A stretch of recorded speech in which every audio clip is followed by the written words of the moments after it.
This is a reading from the notebooks by Mary Torta.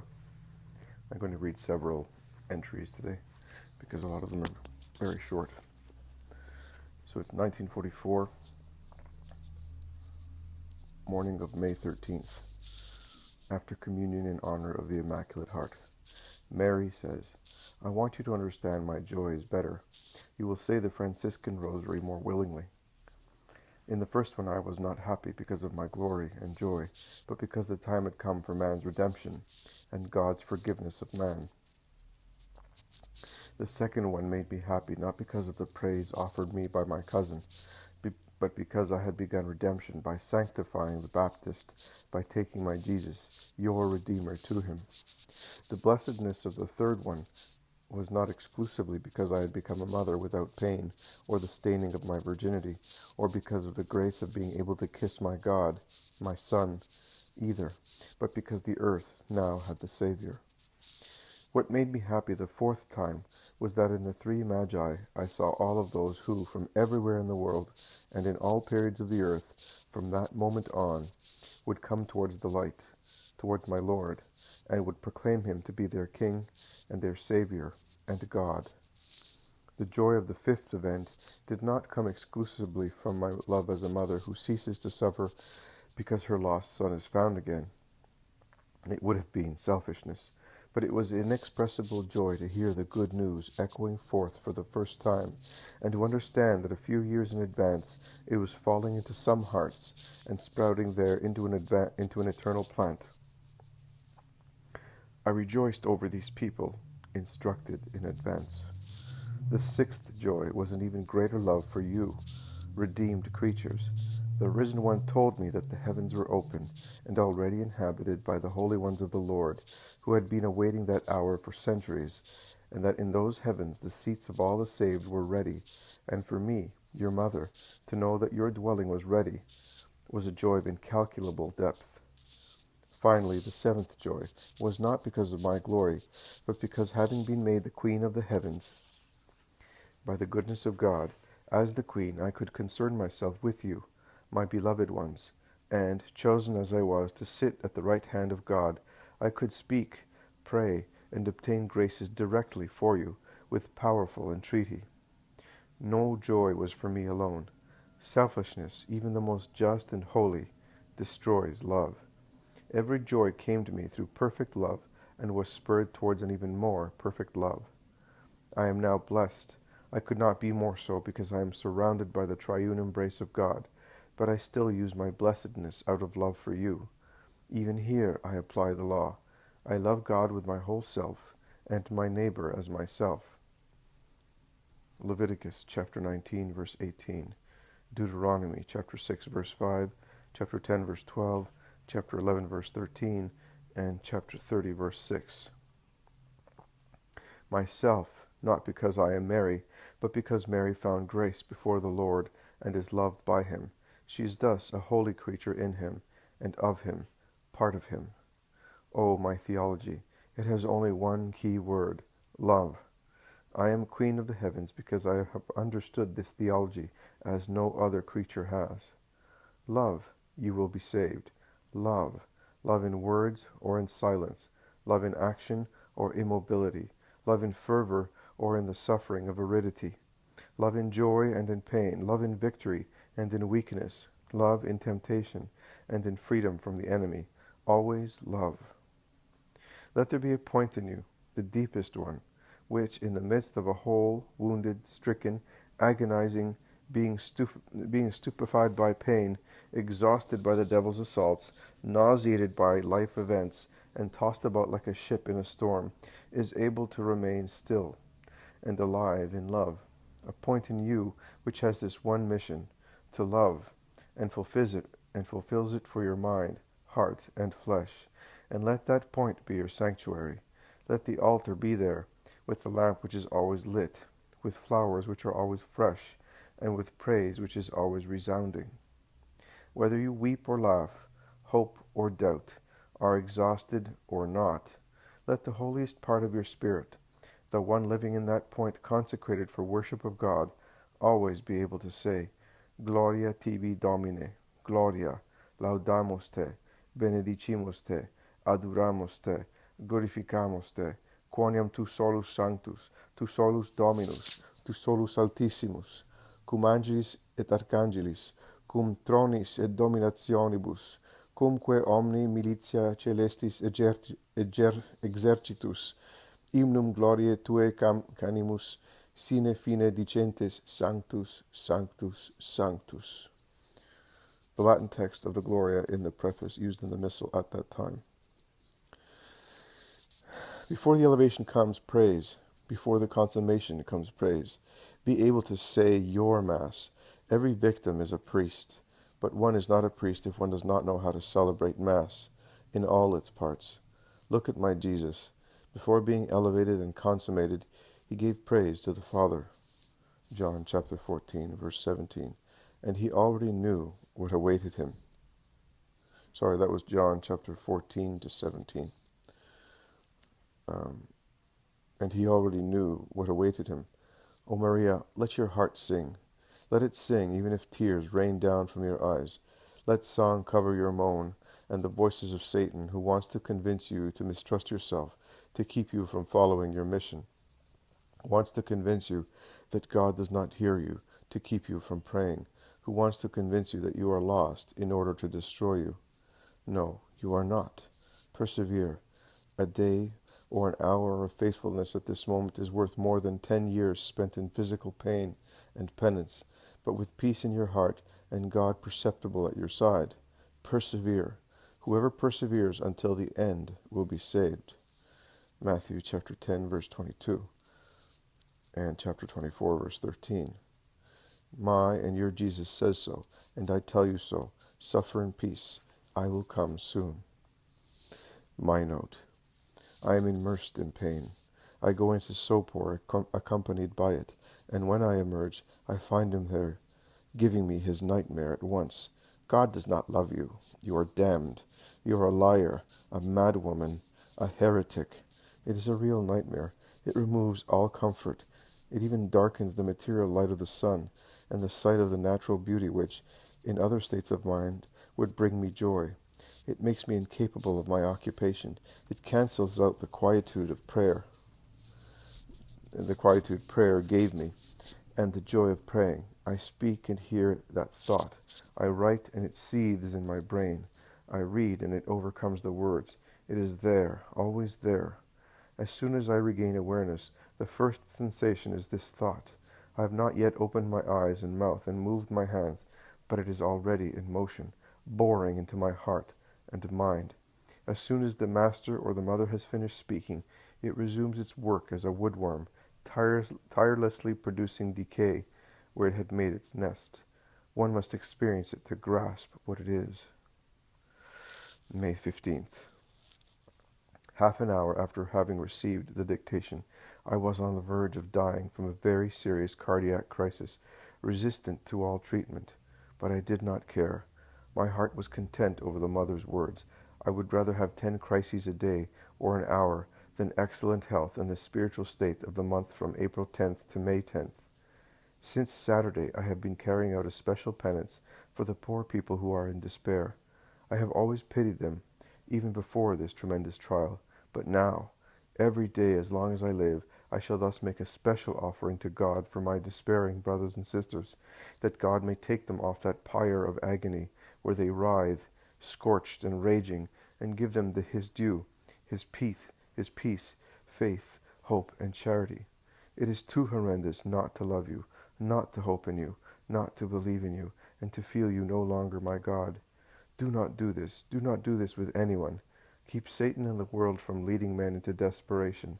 Fortify spirits, even if they are unworthy.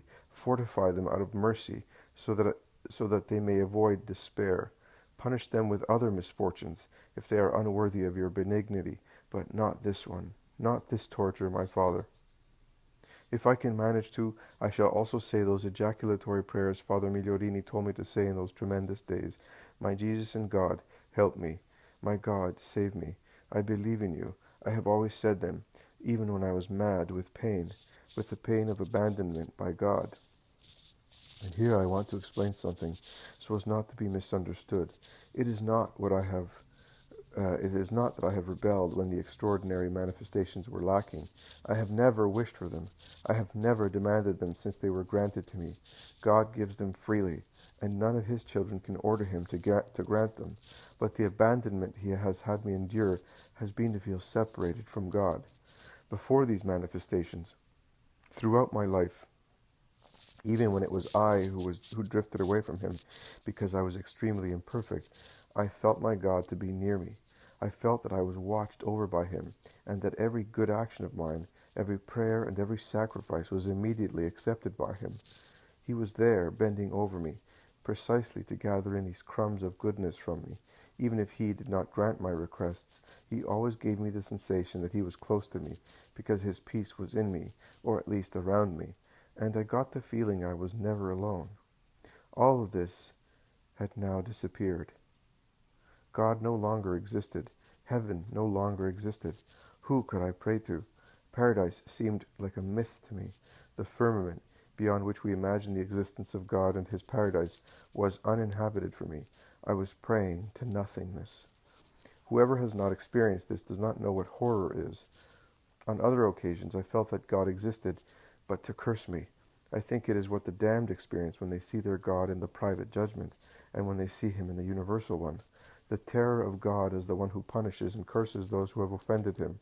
Whoever has not experienced this, too, does not know what it is. Today, Sunday, for example, I have not received any dictations at all, but I feel that paradise is around me, and am serene and supernaturally joyful. I feel that my prayer rises to God, and that my love exchanges kisses with God's love.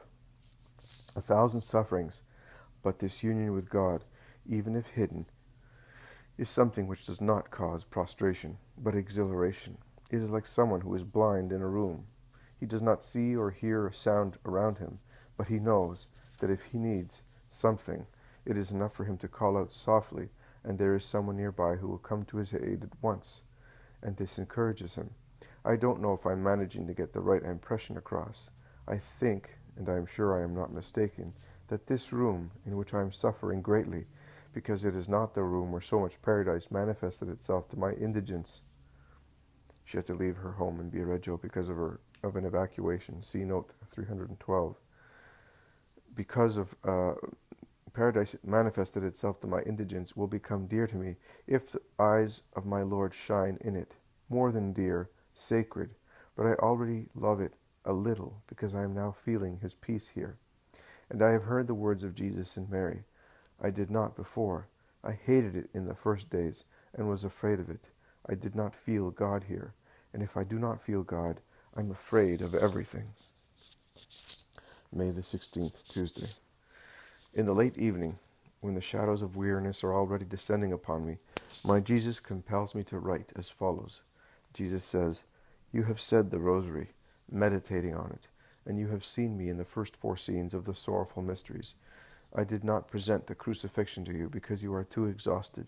You have seen me once again in the garden, in the flagellation and crowning, and in the Ecce Homo scene, when I was presented to the howling mob and then burdened with the cross. Not to you, for your sake, but for all, I shall now respond to a question you so often ask. Why didn't I, as God, burn to ashes my accusers and slayers by a miracle of divine power? Why? Because I am the Redeemer, and not an executioner. From the garden on, until my death, I could have terrified the betrayer, those making the arrest, the accusers, the torturers, the blasphemers, and the crucifiers as much as I pleased. All of them. They asked for this when I was on the cross. Let him who has saved so many come down from the cross and save himself. Matthew chapter 27, verses 39 to 43, Mark chapter 15, verses 29 to 32, and Luke chapter 23, verse 35. I could indeed have done so, and the already abundant blood shed would have been sufficient for the redemption of those in the past and the future, whereas those living in the present would have bitten the dust, terrified by the miracle, slain by my power, and hurled into the abyss forever. But among those many thousands of rioters who in one of those sudden acts of madness of a mob had turned into numerous assassins of an innocent one, and because of that phenomenon of collective criminality which always arises under the spur of special upsurges of feelings incited by those really to blame and by the real killers, who for purposes of their own whip up mobs while remaining in the shadow. How many would have died in the sin of deicide if I had struck them down with my power? The Eternal did not want anyone to be damned, except the truly corrupt, and wanted the subversives to be saved when the redemption, carried out to the point of the extreme sacrifice, had purified their consciences, freeing them from the venoms which made them rave. There are times, poor men, when you are mad, and my miracle is worked in curing your moral madness. If, for example, I had taken off your life, poor Maria, when a month ago you loudly asked me to, on April 15th, what would I have done to you? Something good? No, something bad. I could now remove your life, and it would not be contrary to the merciful design I have always followed with you. You are now healed of the delirium unleashed by cruel, human, we could say satanic events, for as I have always said, especially in the notebooks of 1943, June 4th, June 19th, and August 21st. As I have always said, this is not a war of men, but of Satan against spirits, nor are those perishing in battle or under the ruins of a house the only victims. In addition, and above all, those losing faith and hope and charity, and not the life of a mortal hour, but eternal life, by dying to God's grace, are victims of Satan's struggle against spirits. You are now healed. You have overcome Satan, but because I have given you the time to get back up after the sudden and atrocious assault, sudden and mocking, of the enemy on your spirit. He assaulted you like the lion Peter speaks of. 1 Peter chapter 5, verses 8 to 9. See the dictations of May 11th and May 12th. And knocked you about. He assaulted you like the lion Peter speaks of, and knocked you about. He fled because of you, with your remaining strength, a crumb, and your remaining voice, a puff of air, uplifted the cross, and repeated my name. Almost stupefied, you repeated out of habit what had for years been the gesture of your love, but before you could recover and rebuild yourself, torn to shreds by the one who hates you, some time had to pass. Resurrections always require time, and he had struck you so much that you were almost dead. But that point in you my mother speaks about in the dictation of May 13th, the holiest part of your spirit, has never been stricken. It could not be, Maria. That part is mine. It is mine. Only your will could take it away from me, but you will never do so, I know.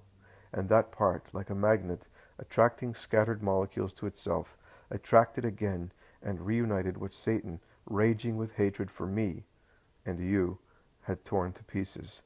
Woe to you, if I had stricken you then. How much separation there is still between me and you. You do not want it. I do not want it.